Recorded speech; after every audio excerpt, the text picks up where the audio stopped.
আল্লাহর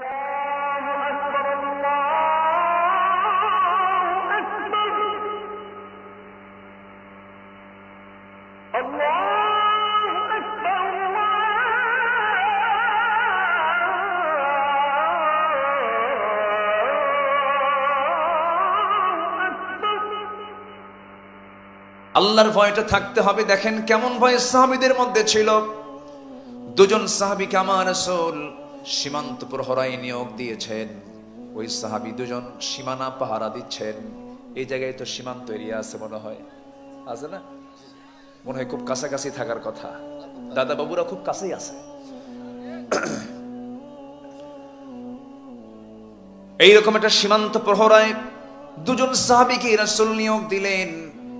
একজন সাহাবী বলছেন, ভাই আমি একটু ঘুমায় পড়লাম, তুমি পাহারা দাও, চোখে প্রচন্ড ঘুম আসছে আমার। সাইয়েদনা আম্মার ঘুমিয়ে পড়লেন। আব্বাদ রাদিয়াল্লাহু আনহু দাঁড়ায়া থাকলেন, হাতে অস্ত্র নিয়ে দাঁড়ায় আছেন, সীমান্ত পাহারা দিচ্ছেন। হঠাৎ করে তার মনে হলো খামাখা দাঁড়ায় থেকে লাভ কি? শেষ রাতের সময় ওযু বানায় নামাজে দাঁড়ায় গেছেন। নামাজ যখন শুরু করেছেন, দূর থেকে শত্রু তাকে তাক করেছে, তাকে টার্গেট করে একটা তীর মেরে দিয়েছে নামাজের ভিতরে। ডান পায়ে বিদ্ধ হলো, নামাজ ছাড়তেছেন না, দর করে রক্ত পড়া শুরু হয়ে গেছে। দ্বিতীয় রাকাতে আবার নামাজে দাঁড়িয়েছেন, আরেকটা তীর এসে তার বাম পায়ে লাগলো, রক্ত গড়ে গড়ে পড়ছে। ঘুমন্ত সাহাবী জায়গা পেয়ে বলছেন, আব্বা কি করো, শত্রু তোমাকে আক্রমণ করে ফেলেছে। তবুও তিনি নামাজ ছাড়তেছেন না। নামাজ পড়লেন, সালাম ফিরলেন, রুকু করলেন, সিজদা দিলেন। সালাম ফেরার পর বলছে, ভাই আম্মার, আমি নিজেও জানি শত্রু আমাকে অ্যাটাক করেছে, শত্রু আমাকে হত্যার উদ্দেশ্যে তীর মারা শুরু করেছে। দুটা তীর দুটা পায়ে লেগেছে, তাও আমি জানতে পেরেছি। কিন্তু ভাই আম্মার আমি কি করব? নামাজের মধ্যে যে মজা পাচ্ছিলাম, যে তৃপ্তি পাচ্ছিলাম, যেন আমি আল্লাহর সঙ্গে ডিরেক্ট কথা বলতেছি। যেরকম সুবহানাল্লাহ, আমি যেন আল্লাহর সঙ্গে সরাসরি কথা বলছি। আল্লাহ আমার কথার জবাবগুলো যেন দিচ্ছেন। ওই সময় মনে হলো দুটা তীর আমার দুটা পায়ে লাগলো, আরেকটা তীরে যদি আমার বক্ষটা ভেদ করে দিত, তবু আমি নামাজের মধ্যে যে মজা পাচ্ছিলাম, এই মোহাব্বতের নামাজ আমি কখনো ছেড়ে দিতাম না। যেরকম সুবহানাল্লাহ। আল্লাহর ভয়, আল্লাহর সাক্ষাৎ, আল্লাহর দিদার, এটার চাইতে বড় আকর্ষণ পৃথিবীতে এবং মরার পরেও নাই। যার আল্লাহ হয়ে গেছে তার সব হয়ে গেছে। একটা কথা জেনে রাখবেন, খুব শক্ত হাদিস, খুবই গভীর হাদিস, খুবই কঠিন হাদিস।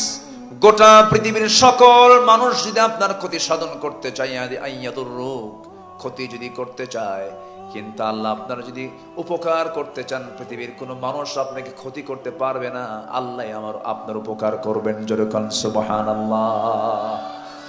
গোটা পৃথিবীর মানুষ যদি আপনার উপকার করতে চায়, গোটা দুনিয়ার 800 কোটি মানুষ সবাই যদি আপনার উপকার করতে চায়, আর আল্লাহ যদি আপনার ক্ষতি করতে চান, আপনি পরাজিত, আপনি ক্ষতিগ্রস্তই হবেন। কারণ আল্লাহ যা চাবেন সেটাই বান্দার জন্য 100% হবে। যেরকম ঠিক কিনা?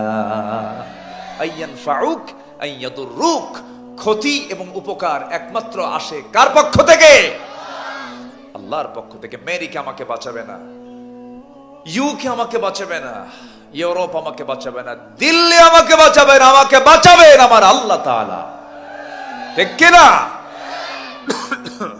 সম্মানিত ভাইরা, তাহলে একজন ইমানদারের আদর্শ চারিত্রিক রূপরেখার 1 নম্বর দিক হলো আল্লাহর স্মরণে অন্তরের প্রকম্পন এবং ঈমানের শক্তি বৃদ্ধি পাওয়া। আল্লাহর আয়াত শুনলে পরে ঈমানের শক্তি বৃদ্ধি পেয়ে যায়। আমরা আল্লাহর কালামকে সুন্দর করে পড়বো, জোরে বলি ইনশাআল্লাহ। কোরআন শুনবো বেশি বেশি, গান শুনবো। দেখছেন, গানটাও শুনবে, এটা কোনো কথা নাকি? গান শুনবেন? গানের ধারে পাশে যাওয়া যাবে? আমরা গান শুনবো না, জোরে বলি ইনশাআল্লাহ। খুব সুন্দর মানুষ আপনারা, বলি আলহামদুলিল্লাহ। সম্মানিত ভাইরা, নাম্বার 2 হলো আদর্শ চারিত্রিক রূপরেখার নাম্বার 2 হচ্ছে আল্লাহ এবং রাসূলের নিঃশর্ত আনুগত্য করতে হবে। আল্লাহ এবং রাসূল যা বলেছেন এখানে কোনো প্রকার আপিল, কিন্তু যদি এই জাতীয় কোনো শব্দ প্রয়োগ করা যাবে না, বলেন যাবে না। তাহলে আল্লাহ এবং রাসূলের আনুগত্যে কিন্তু ইফ শর্ত, যদি এই জাতীয় কোনো শব্দ প্রয়োগ করলে তার ঈমান আসে না গেছে, আসে না গেছে, চলে গেছে। কোন আনুগত্য, কোন এখানে কোনো শর্ত জড়িয়ে দেওয়া যাবে, নিঃশর্ত আনুগত্য করতে হবে, যা বলেছেন তাই মানতে হবে। আল্লাহ রাব্বুল আলামিন বলেন, ইয়া আইয়ুহাল্লাযীনা আমানু আতিউল্লাহ ওয়া আতিউর রাসূল ওয়া লা তুবতিলু আ'মালাকুম। সূরা মুহাম্মদ আয়াত নম্বর 33, মহান রব্বুল আলামিন বলেন, হে ইমানদারেরা, তোমরা আল্লাহর আনুগত্য করো, নবীর আনুগত্য করো। এই আনুগত্য করতে গিয়ে তোমাদের নিজেদের আমলগুলো বিনষ্ট করে ফেলো না, আনুগত্যে যেন কোনো গাফলতি না হয়। নিঃশর্ত আনুগত্য করতে হবে, কোনো শর্ত জড়িয়ে দেওয়া যাবে না,